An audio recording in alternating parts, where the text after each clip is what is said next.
My 1-year-old golden boy sweater broodstock. Tatapos lang maglugon. Pinili ko talaga ito siya nung maliit pa siya na gawing broodstock.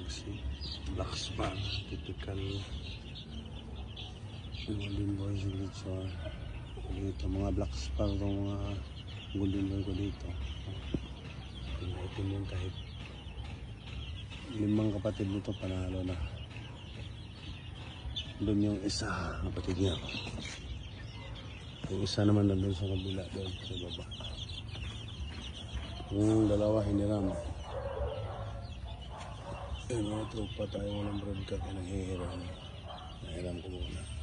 Ito, mga itsura. 3 image ang kaliski.